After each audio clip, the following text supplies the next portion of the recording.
Welcome to business breakfast. Global indices ప్రస్తుతం బలహీనంగా trade అవుతున్నాయి.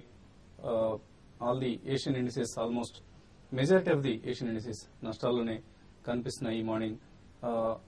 ఎస్టీఎక్స్ నిఫ్టీ కూడా సింగపూర్ స్టాక్ ఎక్స్చేంజ్ లో నిఫ్టీ కూడా 4 పాయింట్ల నష్టంతో 5529 ఈ లెవెల్ దగ్గర ప్రస్తుతం ట్రేడ్ అవుతుంది. అఫ్ కోర్స్ మన మార్కెట్స్ తమ బలాన్ని నిలబెట్టుకునేందుకే ప్రస్తుతానికి ఇంకా ప్రయత్నం చేస్తున్నాయి, బలహీనపడేందుకు నిరాకరిస్తున్నాయి.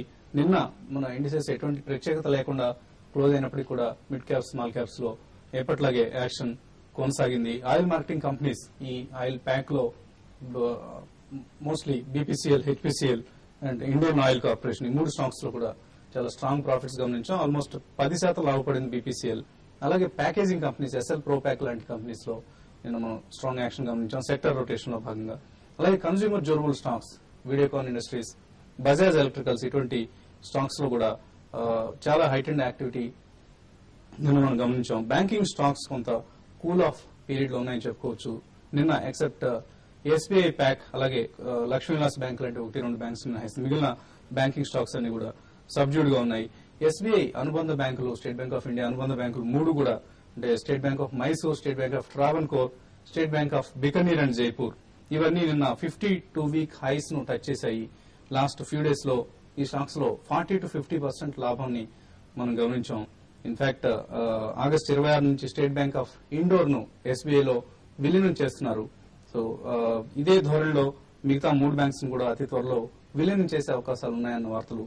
అలాగే స్టేట్ బ్యాంక్ ఆఫ్ మైసూర్ లో రాబోతున్న రైట్స్ ఇష్యూ ఇవన్నీ ఈ స్టాక్స్ లో యాక్షన్ కు మనం కారణం చెప్పుకోవచ్చు. మరికొంతకాలం కూడా ఈ స్టాక్స్ లో యాక్టివిటీ కొనసాగే అవకాశం కనిపిస్తుంది. అలాగే ఆంధ్రప్రదేశ్ బేస్డ్ కంపెనీస్ ను చాలా రోజులుగా ఇన్వెస్టర్స్ అవాయిడ్ చేస్తూ వచ్చారు. ఎస్పెషల్లీ బాంబే బేస్డ్ ఇన్స్టిట్యూషన్స్ కావచ్చు, అలాగే ఇన్స్టిట్యూషనల్ ఇన్వెస్టర్స్ కావచ్చు.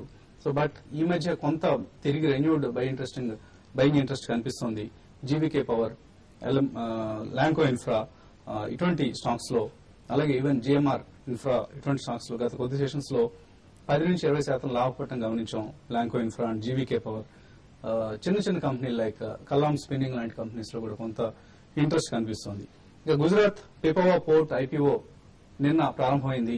42 నుంచి 48 రూపాయల ప్రైస్ బ్యాండ్ తో ఇష్యూని ఆఫర్ చేస్తున్నారు. సో 26వ తేదీతో ఇష్యూ క్లోజ్ అవుతోంది. ఆల్మోస్ట్ మార్కెట్స్ కొంత బయింగ్ ఇంట్రెస్ట్ ఈ ఐపీఓలో కనిపిస్తోంది. సో గుజరాత్ పిపవా ఇన్వెస్ట్మెంట్ కు అనుకూలంగానే ఉందని చెప్పుకోవచ్చు. లాస్ట్ ఇయర్ ఇష్యూకి వచ్చిన పిపవా షిప్ యార్డ్ కూడా ప్రస్తుతం ఇన్వెస్టర్స్ కు ఇష్యూ ప్రైస్ కంటే well above the issue price trade అవుతూ ఇన్వెస్టర్స్ కు లాభాలు ఇచ్చిన విషయం తెలుసు. ఇక స్టాక్స్ టు వాచ్ లిస్ట్ లో టాటా గ్లోబల్ బెవరేజెస్, ఇంతకుముందు టాటా టీ అనేవాళ్ళం మనం. సో ఈ స్టాక్ లో కొంత యాక్షన్ కొనసాగే అవకాశం ఉంది.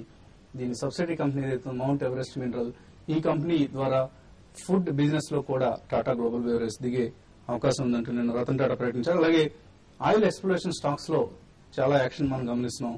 హిందుస్థాన్ ఆయిల్ ఎక్స్ప్లోరేషన్ ఈ స్టాక్ ఇవాళ కూడా కొంత అవుట్ పెర్ఫార్మ్ చేసే అవకాశాలు కనిపిస్తున్నాయి. అలాగే స్టేట్ బ్యాంక్ ప్యాక్ ఇందాకే మనం అనుకున్నాం, state bank of Travancore, state bank of Mysore, state bank of Bikaner and Jaipur, అలాగే కేన్ ఇండియాకి సంబంధించి వేదాంత రిసోర్సెస్ అలాగే ఓఎన్జీసీ ఇటువంటి సంస్థల మధ్య కంపెనీలో మెజారిటీ వాటా కోసం కొంత యుద్ధ వాతావరణం నెలకొనే అవకాశం ఉంది. సో కేన్ ఇండియా స్టాక్ ని కేర్ఫుల్ గా వాచ్ చేయండి.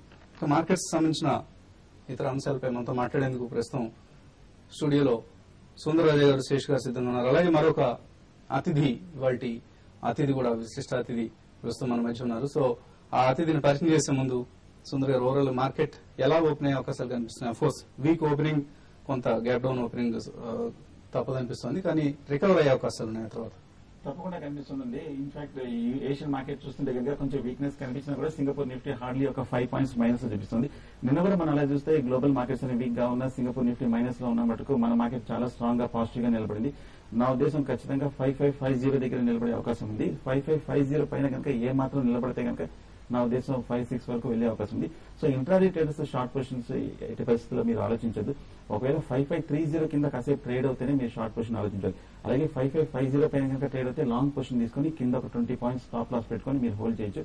నిన్న ట్రేడ్ పాలసీ చూసాం. ట్రేడ్ పాలసీ కూడా ఎక్స్పోర్టర్స్ కి పాజిటివ్ గానే వచ్చింది. స్లోగా స్టిమ్యులస్ ప్యాకేజ్ కూడా డిక్రీజ్ చేద్దాం అంటున్నారు. అంటే దీన్ని బట్టి మన ఇండియన్ మార్కెట్ కూడా పూర్తిగా రికవర్ అయినట్టు కనిపిస్తుంది. మన మార్కెట్ డెఫినెట్ గా positive. So long positions continue చేయండి, షార్ట్ పొజిషన్స్ మటుకు ప్రస్తుతం ఆలోచన పెట్టుకోకుండా ఉంటే మంచిది. ఓకే అండి. అలాగే స్టాక్ స్పెసిఫిక్ గా యాక్షన్ కొనసాగుతుంది. ఎటువంటి యాక్షన్ మీరు ఎక్స్పెక్ట్ చేస్తున్నారు ఇవాళ ట్రేడింగ్ లో? ఈ రోజు అయితే చాలా వరకు మార్కెట్ ఫ్లాట్ గానే ఉండే అవకాశం ఉంది. మనకి గత కొన్ని రోజులుగా జరుగుతున్న ట్రేడింగ్ కూడా ఈ రోజు కొనసాగే అవకాశం ఉంది. మిడ్ క్యాప్ లోనే ఎక్కువ యాక్షన్ ఉంటుంది. అయితే బ్యాంకింగ్ స్టాక్స్ మాత్రం కొంత హైయర్ లెవెల్స్ లో కొంచెం ప్రాఫిట్ బుకింగ్ చోటు చేసుకునే అవకాశం ఉంది. At the same time IT pack మాత్రం ఈ రోజు కొంత హైయర్ లెవెల్ లో సెల్లింగ్ అనేది రావడానికి అవకాశం ఉంది. అంటే పాజిటివ్ గా చూస్తే ఇంకా ఆయిల్ మార్కెటింగ్ కంపెనీస్ ఇంకా కొంత పాజిటివ్ గా కూడా ఉండే అవకాశం ఉంది. ఎందుకంటే ఇంటర్నేషనల్ మార్కెట్ లో క్రూడ్ ఆయిల్ పడ్డము, తర్వాత మళ్ళీ ఇంకొకసారి పెట్రోల్ డీజిల్ రేటు పెరిగే అవకాశం ఉంది. ఈ విధంగా రెండు విధాల వీటికి బెనిఫిట్ పొందే అవకాసం ఉంది. ఈ విధంగా చూసుకుంటే sector specified oil and gas అనేది ఎవరీ డిక్లైన్ లో కొంత షార్ట్ టర్మ్ బై చేయొచ్చు. అయితే మార్కెటింగ్ కంపెనీస్ నే బై చేయమని చెప్తాను. ఓఎన్జీసీ అండ్ రిలయన్స్ లాంటి కంపెనీస్ మాత్రం కొంత నెగిటివ్ గా ఉంటుంది. ఈ విధంగా క్రూడ్ ఆయిల్ పడ్డం అనేది వాటికి మార్జిన్స్ కొంత ప్రెషర్ అయ్యే అవకాశం ఉంది. తర్వాత అబాన్ ఆప్షన్ లాంటిలో కూడా కొంత నెగిటివ్ గా ఉండే అవకాశం ఉంది. ఏదైనా కూడా ఈ రోజు మార్కెట్ ఒక రేంజ్ బౌండ్ ఉంటూ సెకండ్ హాఫ్ లో మాత్రం మార్కెట్ కొంత వీక్ కావడానికి అవకాశం ఉంది. యూరోప్ మార్కెట్ ఈ రోజు కొంత నెగిటివ్ గా ఓపెన్ అయ్యే అవకాశం ఉంది. ఇంకోటి ఈ రోజు యూరోప్ బాగా పడడం జరిగింది. ఇవన్నీ దృష్టిలో పెట్టుకుంటే ఫస్ట్ హాఫ్ అంతా కూడా మార్కెట్ బాగుండే అవకాశం ఉంది. సెకండ్ హాఫ్ లో మాత్రం కొంత మార్కెట్ వీక్ గా ఉండే అవకాశం. ఓకే అండి. అలాగే ఇందాక అనుకున్నాం మనం స్టూడియోలో ఒక ప్రత్యేక అతిథి విచ్చేశారు. సుదూర ప్రాంతం నుంచి వచ్చారు. ఇన్ఫాక్ట్ మన కార్యక్రమంలో ఎక్స్క్లూజివ్ గా పాల్గొనేందుకే వచ్చారు. సో నార్మల్ గా చాలా మంది మనం ఇన్వెస్టర్ క్యాంప్స్ కి వెళ్ళినప్పుడు లేదా ఫోన్ కాల్స్ చేసినప్పుడు కూడా ఒక ఆరోపణ చేస్తుంటారు, మీరు ఎప్పుడు వీళ్ల మెయిల్స్ చదువుతుంటారు, వీళ్లకు సంబంధించిన సమస్యలకే సమాధానాలు ఇస్తూ ఉంటారని. మనకు అటువంటి ప్రత్యేకమైన అభిమానం అంటూ ఏమి ఉండదు. అందరినీ సమానంగానే ట్రీట్ చేయడం జరుగుతుంటుంది. కానీ ఇవాళ మన స్టూడియోకి వచ్చిన వ్యక్తి ఎక్కువ మంది మన ప్రోగ్రామ్ రెగ్యులర్ గా వాచ్ చేసే వాళ్ళందరికీ సుపరిచితమైన పేరు శ్రీని కముజు ఫ్రమ్ వైజాగ్. సో ఈ పేరుతో వచ్చే మెయిల్స్ మనం రెగ్యులర్ గా చదువుతుంటాం. So welcome Srini. Thank you. Basic గా ఏం చేస్తుంటారు మీరు Vizag? First of all, good morning to all of you, and let me thank you very much for having me on the show. నేను బేసిక్ గా నా కెరీర్ ని శ్రీరామ్ చిట్స్ లో and next Birla sun life insurance, next ING Vysya life insurance, ఆ తర్వాత final గా met life లో branch manager గా వర్క్ చేసి financial services and insurance complete financial sector. So all together 12 years of experience వచ్చాక, so I have started on my own an entity called Career Express Empower Consultancy. It is a placement consultancy. So it is completely based out of Vizag. So this is just stock markets తో ఎప్పుడు ఏర్పడింది. Actual నా profession వృత్తి అయితే అదే, నా ప్రవృత్తి నాకు స్టాక్ మార్కెట్ ని ఆల్మోస్ట్ నేను నా జర్నీ స్టార్ట్ అయింది 2004 అక్టోబర్ లో ఓఎన్జీసీ ఐపీఓతో స్టార్ట్ చేశాను వసంత్. సో తర్వాత ల్యాండ్ కో ఇన్ఫ్రా, ఎన్టీపీసీ లాంటి స్టాక్స్ తో మొదలయ్యి అలాగా నెమ్మదిగా. మీరు ప్రిడామినెంట్ గా ట్రేడింగ్ చేస్తుంటారా? జనరల్ గా ఒక మాట ఇక్కడ చెప్పాలంటే ఫ్రాంక్ గా ఒక తొండ ముదిరితే ఓసవిల్ అవుతుందో లేదో నాకు తెలియదు, కానీ ఒక ఇన్వెస్టర్ ముదిరితే మాత్రం గ్యారంటీగా ఒక ట్రేడర్ అవుతాడు. సో దాని బెస్ట్ ఎగ్జాంపుల్ నేనే లైవ్ ఎగ్జాంపుల్. సో ఆ విధంగా నేను ఇన్వెస్ట్మెంట్ తో స్టార్ట్ చేశాను. ఓఎన్జీసీ ఇలాంటి స్టాక్స్ తో స్టార్ట్ చేసి అలా నెమ్మదిగా ట్రేడింగ్ లో దిగాను.